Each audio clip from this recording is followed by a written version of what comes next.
Guys, what's up? I decided to do a live. All I have to do is flesh these kangaroo faces. I've already done the bodies. They're cleaned up. They've been in the pickle. They got the hands on them and everything. It's crazy. But I have to go through and do a little bit of extra touch-up work on them. So that's what we're doing, y'all. And it's kind of a monotonous, ongoing process.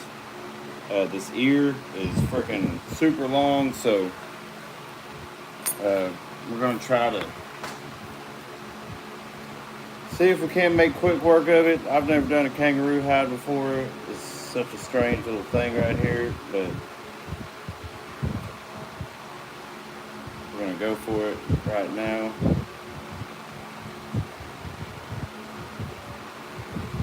Part of me don't want to go all the way up these ears because it's super thin. They're not mounting. Man, this is a weird thing right here. I've never seen ear cartilage that it's got all these little holes all through it. Like right there, it's weird. I think halfway is about what I'm going to do on these because I just don't see the point in going all the way up with them. So that's fine. Because, yeah, it's just super thin. Even the cartilage is, like, incredibly thin right there. And it goes pretty far, I mean. But I want to control... What's up, Roper? How you doing? I'm going to control how these ears dry as, once the hide gets tanned and starts drying and stuff. I won't let them get all crinkly. What's up, you guys? We're working on a kangaroo. It's inside out. Can't see the fur right now, but that's what I mainly see is the inside part. Because that's all I pretty much work on until the end, and then I will clean up the fur and everything once it's all done. And I pretty much just use a razor blade, y'all. I got to get all this meat off of the skin, and the face is such a delicate part that this is I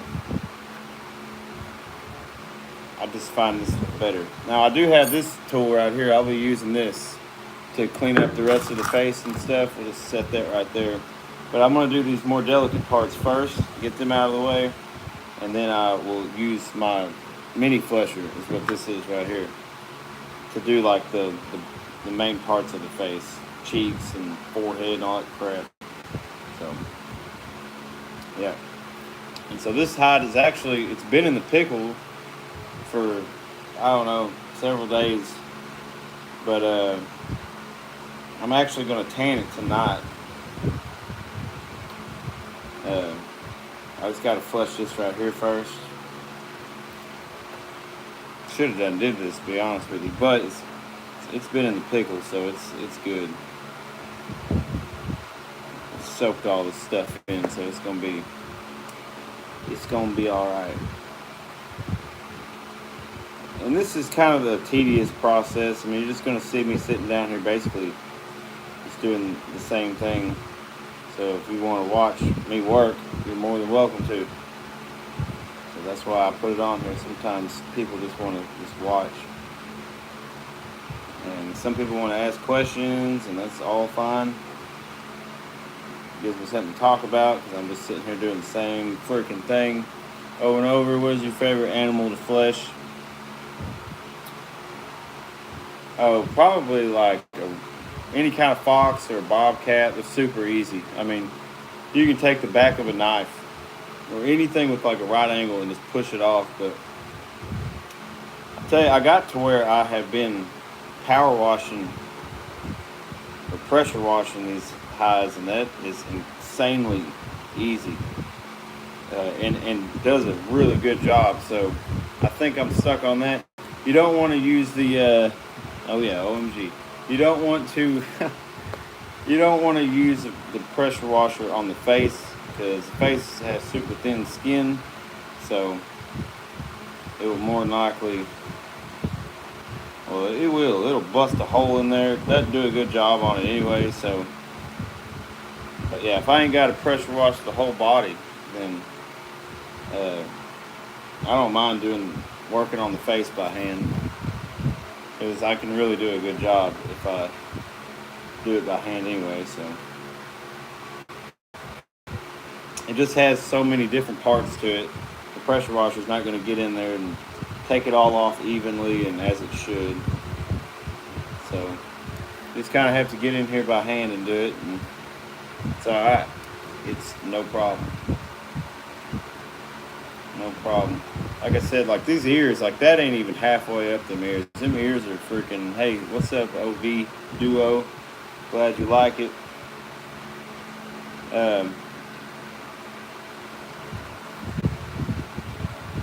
Yeah, so, I mean, I wish that the pressure washer would do a good job on the face, but it just doesn't. But yeah, Fox, Bobcat, they're cool. But with the pressure washer, they're all kind of the same now, because I don't really have to flush the bodies by hand anymore. And so I just work on these faces by hand, and that's awesome. Makes my job a heck of a lot easier. So if you do tan hides, and you, Eddie, Gene, I have no idea who that is. Captain Jed's Airboat, what's up? OV, what's your favorite NFL team? I do not watch sports. I never got into it. I don't watch sports of any kind. Yeah. You have a favorite NFL team? What are you doing with that? Interesting. Eddie, I am prepping this thing to be tanned and to make leather out of it. And it's a kangaroo. Yeah. Pretty interesting one here. Not very typical, but yeah, I'm going to tan this thing and soft tan it. And we're going to get it looking good. But we got to clean it up. We got to get all the stuff on here that we don't want on here. Yep. What's up, Joel? Seahawks. I've never heard of the Seahawks. Captain Jed, have you harvested any deer with a bow this year? Not yet. We had the 3-day velvet hunt, and I went out on public land, and this is public land that not a lot of people deer hunt on it. Like they'll dove hunt and duck hunt the crap out of it. So I felt pretty alone out there, which was nice.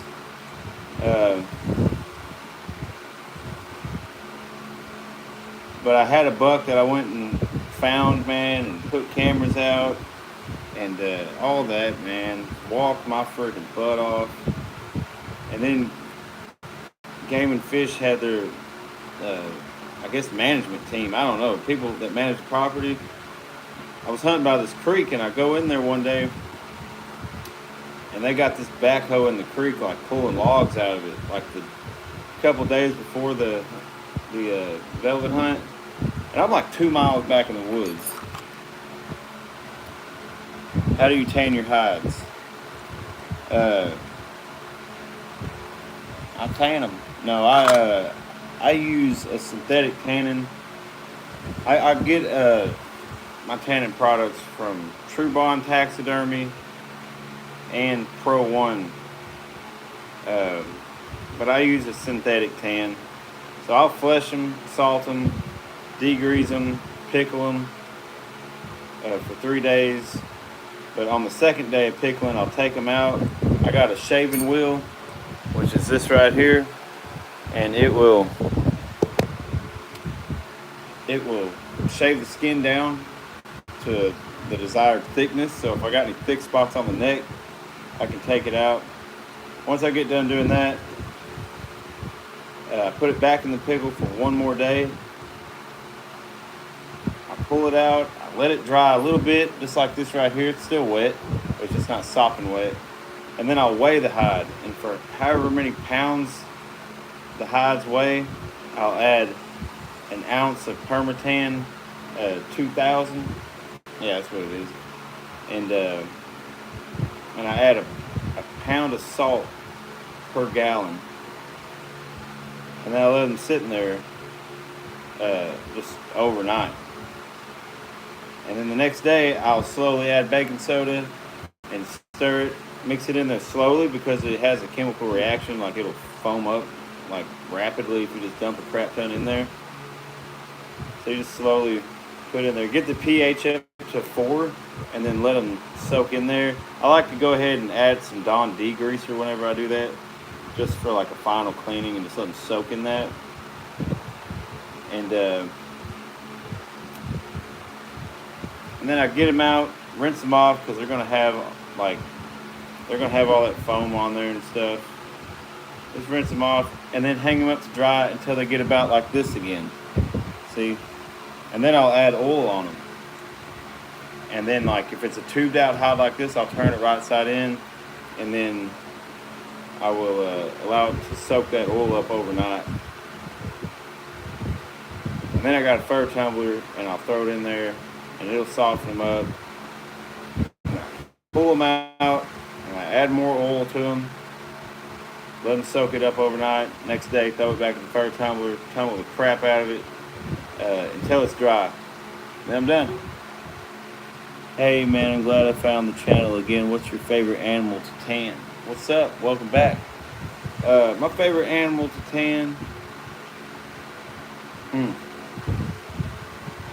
I think I like the way deer turn out. They are so easy to get soft. Just any kind of deer, axis, elk, whitetail. It doesn't really matter. I mean,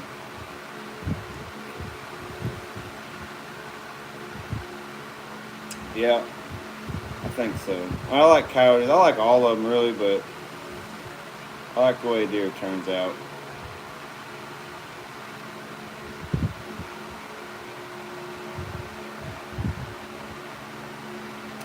Cut a little bit more of this cartilage out. We don't really need all of it.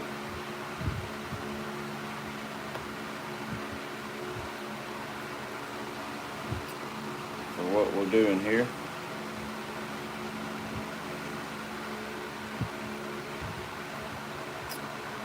Seagulls, solid choice. I gotta learn how to tan hides. I've never had the chance to go hunting and get me some supper. You ought to.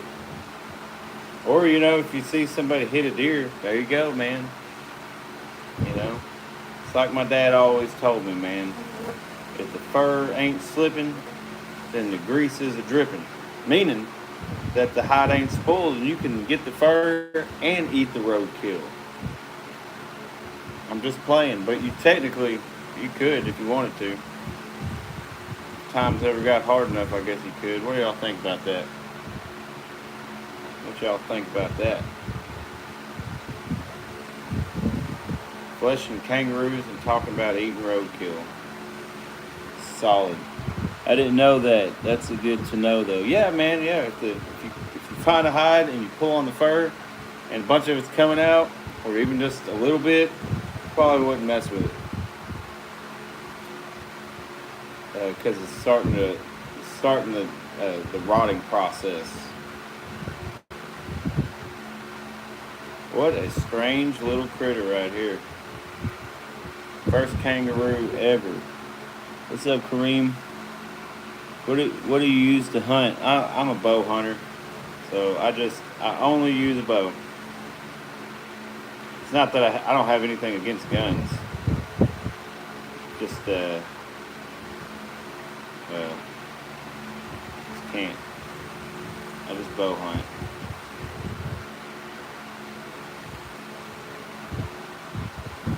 I'm from Connecticut, so that much hunting spots. Must know someone. Oh, I didn't know that. It's like every state has their own obstacles, a hurdle when it comes to hunting. It's crazy. So y'all don't have any like public land in Connecticut, like wildlife management areas? I think that's all I'm going to do on this one too. It's about the same. Yeah, it's about the same. That'll be good. What's up, Donald? And now I'm going to come in here on this nose, and I'm going to remove the remaining cartilage out of it. We're going to get it all the way to the actual skin of the nose. I'm going to do that in between the nostrils. You'll have like the, I don't know what that is, man, cartilage. You just cut it off. Nothing that I can think of. It's mainly you have to have over 15 acres to hunt deer. What? That's crazy. Trap fun. Oh my God. Yeah, buddy. You gotta have over 15 acres to hunt deer. Man, is there just not a lot of deer there? What's up with that? I'm in Arkansas. There's an absolute crap ton of deer here. They want you to kill them. But yeah, I guess I don't know. I guess the overall herd will kind of dictate. Now this is a weird nose, man. I'm gonna have to really look at this. What in the heck? What a strange critter. So this is my first time working on a kangaroo, but a hide is a hide. So we're gonna get it done. We're just gonna be real careful to not cut too deep on this old nose. Because this nose here definitely looks strange. Definitely looks strange. Very foreign. Most of the time on like everything I normally do is you know, like a coyote, just another coyote nose or whatever, bobcat, whatever. But this right here is a little bit on the different side. Look at that. That's crazy. So I'm just going to come up here and cut real high. Let me see what I've just done here. Alright, I'm good.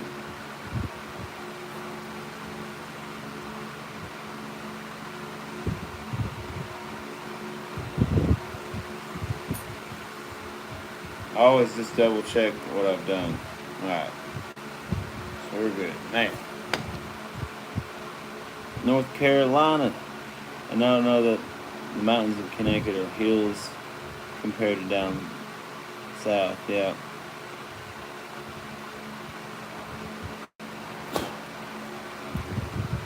Yeah, I ain't never been to Connecticut. I ain't never been to North Carolina either. Boy, this old kangaroo nose is crazy. As you can see, in comparison, if you can see it very well, that's the one I just did. You're going to have a little bit. You're going to want to leave a little bit on there because you don't want a gaping hole for your nose. And see, that's what we got to take off. And we already have taken off crap over here on this side. Yeah, you don't want to leave that stuff on there.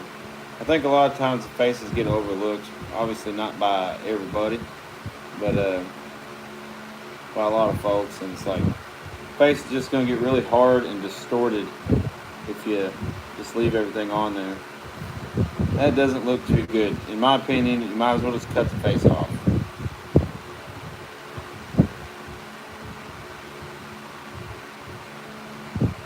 But it does take, it's a little tedious work, no doubt, to work on the faces. And it really just all depends on what you want. You may not care, and if you don't care, then you don't have a need to sit here and do this. Well, this nose right here is giving me an issue. What's up, Lift Crew? Have you ever made buckskin? I have not. I've made leather though, like actual, like vegetable tan leather, out of cowhide. Actually, this wallet, I made this leather right here. You know.